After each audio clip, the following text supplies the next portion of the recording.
Hello, everyone, and welcome back for another episode of Empowering Intuitives Talk Show here on A1R Psychic Radio and Moonstruck TV. It's good to have you guys. All of this amazing energy that is hitting the earth right now, the solar flares. Tonight, I wanted to talk a little bit about a pattern that I've been seeing with my clients for the past few weeks, and it has been about protecting your energy. So when I say that, what I mean is exactly that. We're energetic beings, right? And we need to start to protect our own energy. We need to have this overall wellness.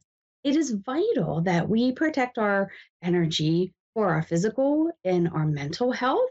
And, you know, we give so much of ourselves away to people, to our loved ones, to our careers or employment. And where do you sit in that? In most cases, a lot of people tend to be the last place when it comes to caring for themselves. And we really have to learn that what we need is really important.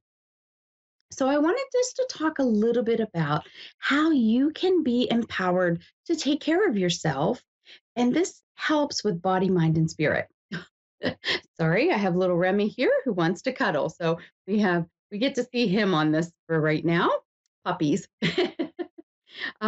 Okay, so one thing that you can do to tune into your energy is really tuning into how you're feeling. You know, I love the quote by Socrates that says, "Know thyself," because the two most powerful words in the universe are I am. And what do you put after that? Do you know who you are at a core level? Do you really own your stuff? So if you start to learn who you are, your likes, your dislikes, your triggers, things that make you happy, things that stress you out, when you really start to honor yourself, you will then begin to cultivate this awareness of your own emotions. And that's the first step in really protecting your energy. And it's not wasting a lot of your energy on stressful situations. You learn how to navigate them. And isn't that really the case? Since we come into this earth plane, what are we trying to do? Learn to navigate and be the best version of ourselves, right? So, one of the really powerful ways is to set healthy boundaries. Now, think about that for a minute. Just think about in your own life. Where are your boundaries and are they healthy? So, I know a lot of people, a lot of my clients will talk about um, some very toxic situations, and a lot of times they are family.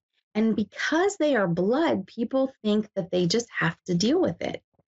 And, you know, you don't have to just deal with toxic situations. You can find healthy boundaries and you can say no. No is a complete sentence. So if you're a person that tends to give a lot of your own energy to other people and you run from an empty cup, take a look at that and learn to say, I'm sorry, I just can't do that right now. You have to honor yourself. And the key to that is not feeling bad for saying no in situations.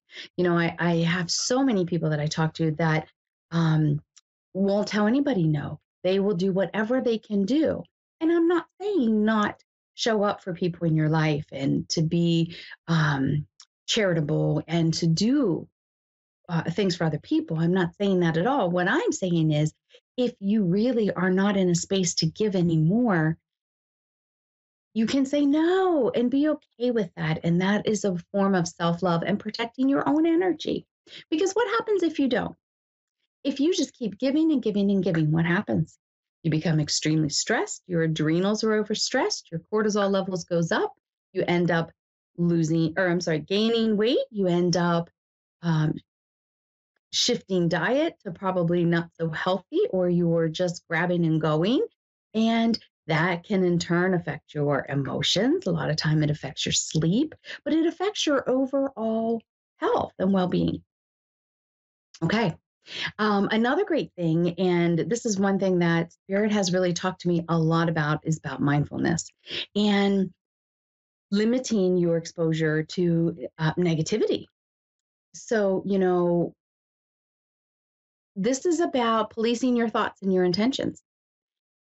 Do you pay attention to that monkey mind? Some of us have very busy, active minds. And are you kind of eavesdropping on your own thoughts?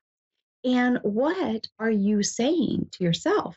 How are you talking to yourself? What's your attitude about the situations of your life? What's your attitude and your feelings and the internal chatter about your home life, your work life, your interactions with the people that I use the air quotes, love, with the people that are a priority in your life?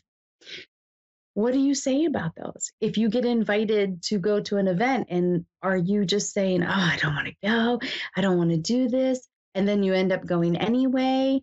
And a lot of times you just continue a negative aspect, right? And so then you don't really get to enjoy yourself. Instead of just saying, "Nah, I'm just not in the mood," and honoring it and finding something that is more joyful for you, or saying, "You know what? I just need a downtime. I need a day for myself just to unwind and de stress." So think about mindfulness. What goes on in your mind? Are you policing your thoughts?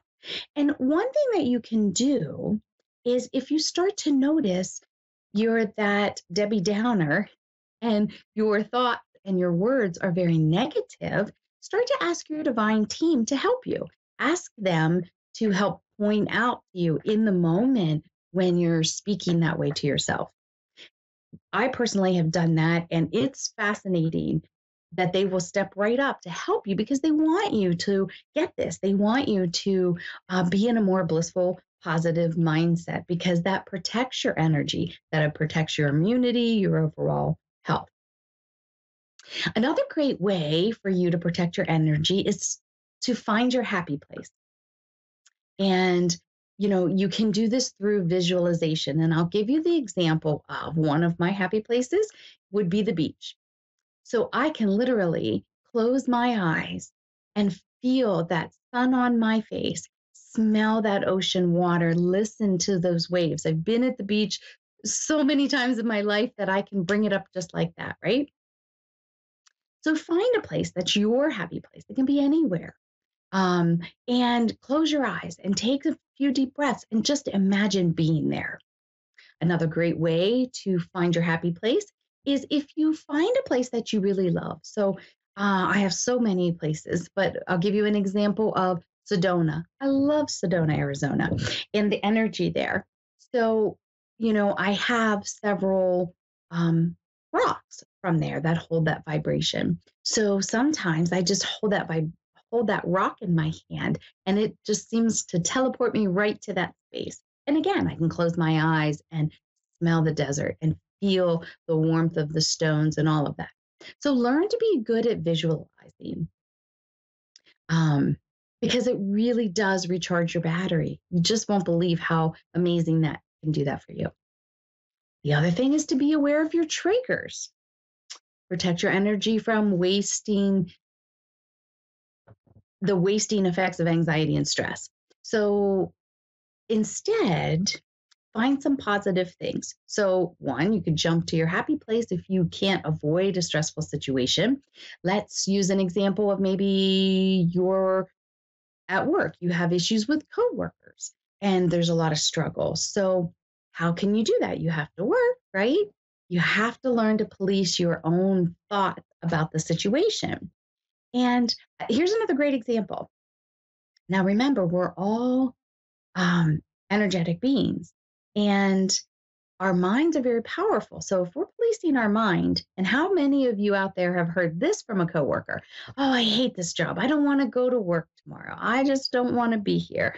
And you hear a lot of this negativity, right?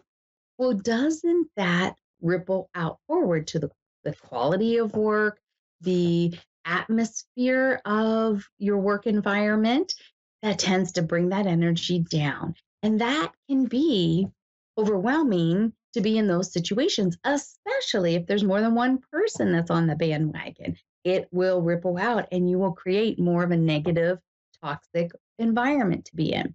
But if you go, I have to be there because I have to pay my bills, then you can start to shift that. And by not joining the bandwagon, and put the little positives in, or remove yourself from the situation, that different boundaries when you're at work, and avoid those people, and so on. You get the idea. The other thing is,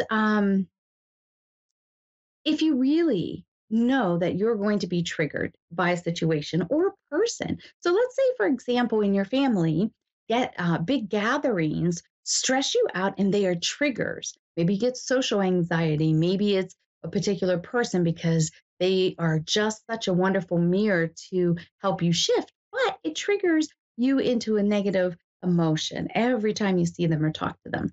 So rather than feeling pressured to attend, if you really feel you're not able to, limit your encounters. So maybe go and decide up front, if it starts to amplify, you're going to walk away. And if they still pursue, then you just leave the event altogether. Like, set some healthy boundaries for yourself so that you're not restricting from attending events or whatever the situation, but you have a positive out for yourself. And then go do something that puts you in a more positive state. Okay. The other thing is, create a sanctuary. Think about this. Look around your home. Look around and see what textures, what colors, what scents are around you. I call this my log castle because for me, creating that sanctuary at home is vital for my well being. So everything in my home was selected with care because it brings me joy. So think about those things and create a sanctuary. Maybe it's not the whole house, maybe it's just your room. Create it a sanctuary. Maybe it's not even in your home. Maybe it's you go into the woods or there's a sacred place that you like to go, and that's your sanctuary. And when you're not there, you can visualize being there as your happy place in your sanctuary. So the other thing is, this is springtime, right? What do we like to do? Spring cleaning. So clean your physical and mental spaces, declutter. Doesn't it feel amazing when you clean out the clutter, right? You make space to open that up. So that also includes not just your home, but this has to do with your car, social media. Sometimes you got to clean out that friends list and shift out negative energies. Maybe it's your friend group. Think about all of those things. But um, it's really difficult to stay in a positive mindset if you surround yourself with a lot of negative people. So think about that whenever you are cleaning your mental and physical spaces. The other thing is to trust your gut. Sorry, guys. The other thing is to trust your gut, right? That's always something that I'm going to talk about. Is really, if you learn what's good for you and what's not good for you, and you trust it, and um, you don't have to keep putting yourself in situations that your gut's telling you not to do. How many times in your life have you, let's use driving a car, and you had a gut instinct, I better not go down this road, or maybe I had to take an alternative route, and you don't do it. And then guess what? There's an accident, there's something going on, you end up in traffic. Always start to learn, pay attention, and limit your exposure to anything and anyone that causes you to feel off. Have you ever gone up to somebody that you met or been introduced to, and you felt their energy and you're like, ooh, no, I don't like this energy. It's no. you know, that's not you being judgmental. Energy speaks very clearly for itself. So trust it. Another good thing to do is build a positive social circle. I call this your soul family. This doesn't have to be blood family. This can be friends. This is people that are like minds, that make you feel good, that support you, whether they know you on a deep level or not. They are your cheerleader in your corner, and they will be putting positive out there even when you're not in the room. Okay.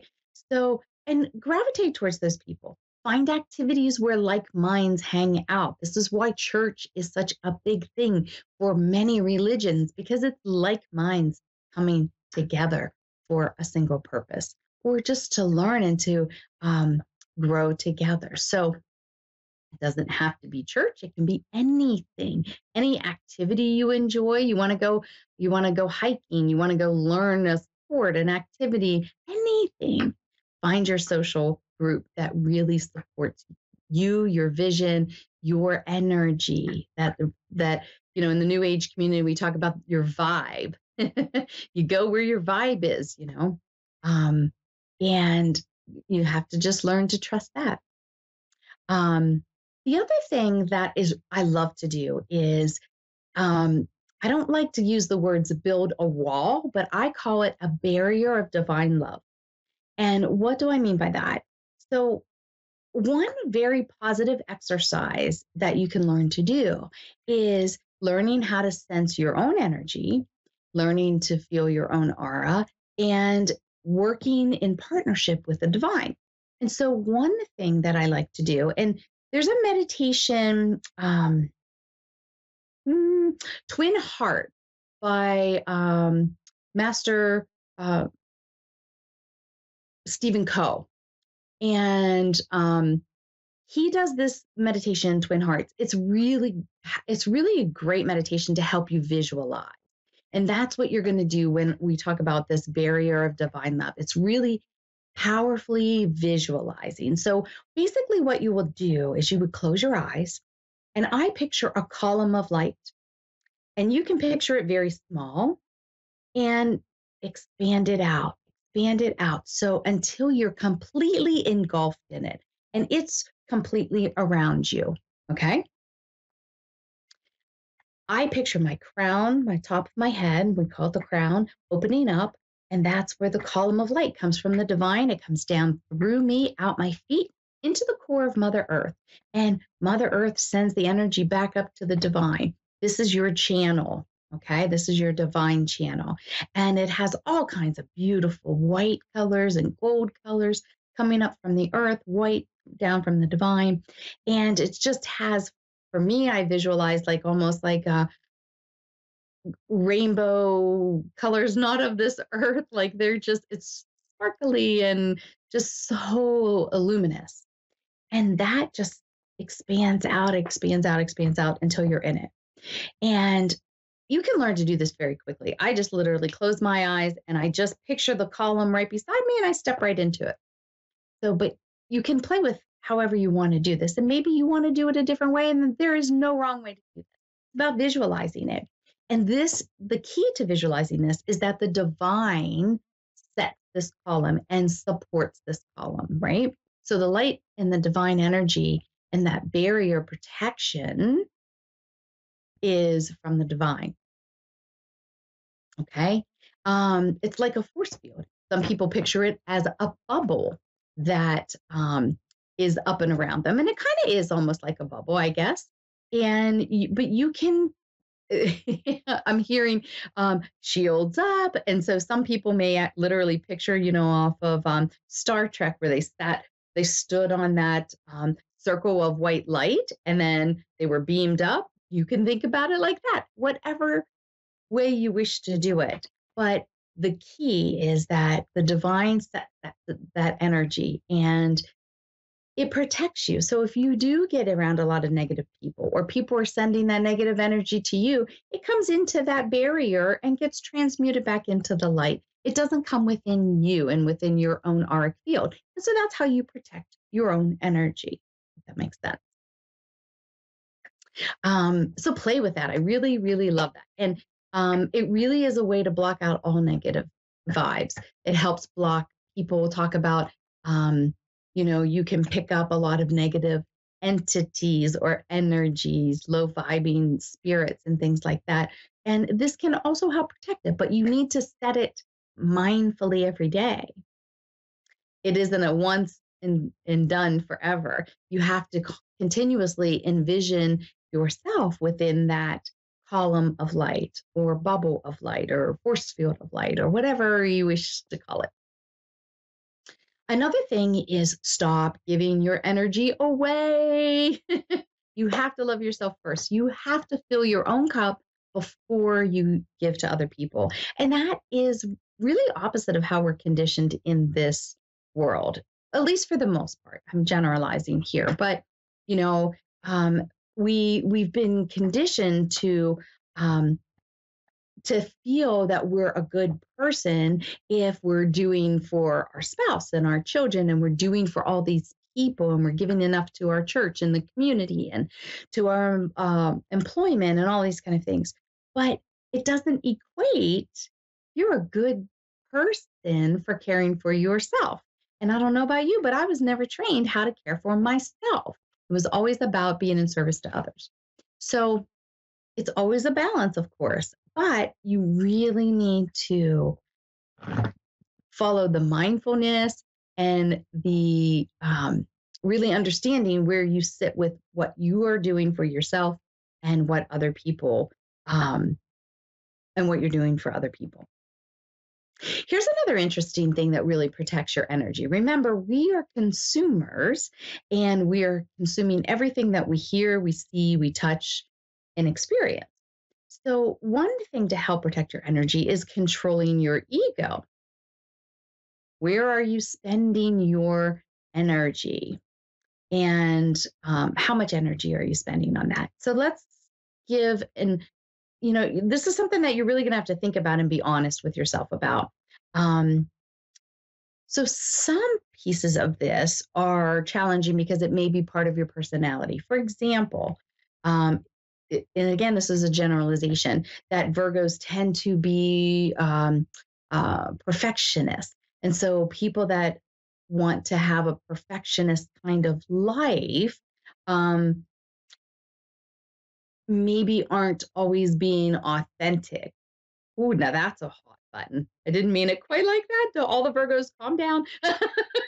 um, but you know what I'm saying? Okay, so here would be like a celebrity that's maybe having the perfect um, Instagram or Facebook life, but behind the scenes, they haven't done the work or they haven't done these kind of things. But they're obsessed with that perfectionist image. I guess that's the better way to kind of put this.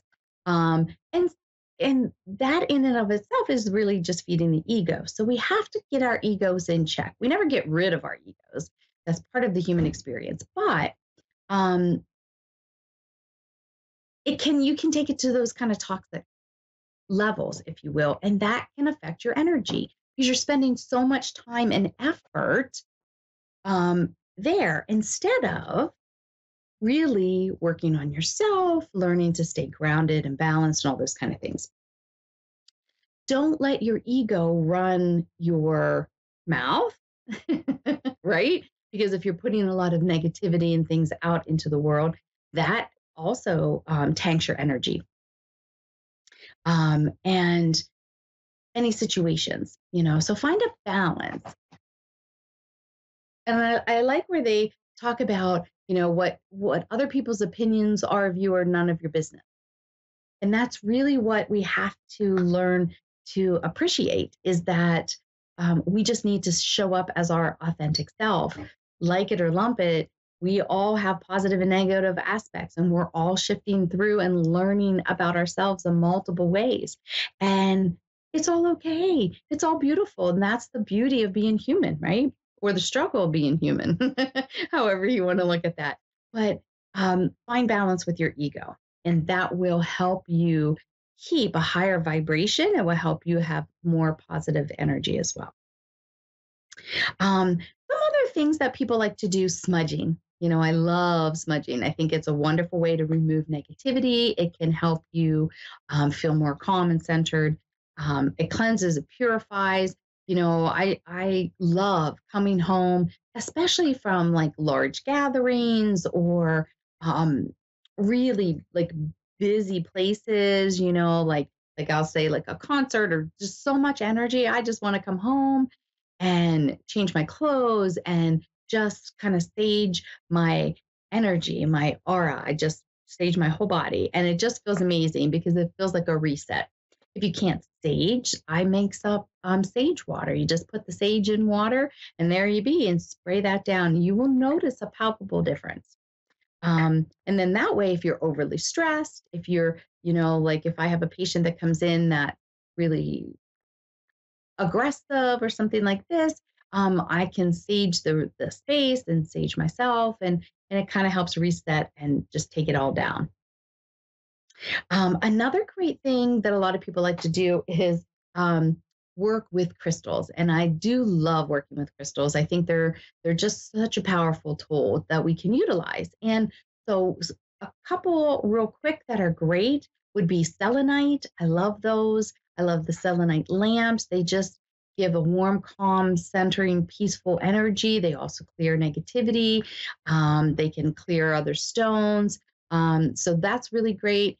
And black tourmaline, of course, is just a wonderful thing, a wonderful crystal. A lot of people will wear it, especially that do a lot of work with other people, because it just repels that negative energy. So, um, and I've heard this so many times. People go, "Why wore my black tourmaline for so long?" And then finally broke. And it's like, well, it served its purpose. You really worked it, and it needed we have to just always be mindful of the energies that we're in. And I notice if I'm going to go ghost busting or clearing houses, or, really working with a lot of intense spirits, I tend to keep a lot of different things like this, different tools with me. And I always wear a tourmaline and selenite to help with my art field. And the other thing is like bioshields. They help with electromagnetic frequencies. They have all kinds of little devices, necklaces. I don't have mine on now, but I typically wear that. That helps decrease the negative effects from the electromagnetic frequencies and the radiation from the cell phones and all the electronics. So those things are extremely helpful for us. And, getting away from all the electronics is really important. So take that break. Learn to cultivate some of these tips to help you really protect your energy. It will improve your overall well-being and your physical and mental health. So I hope that was helpful for you guys. I hope you have a great week, and I will see you back here next week. Namaste.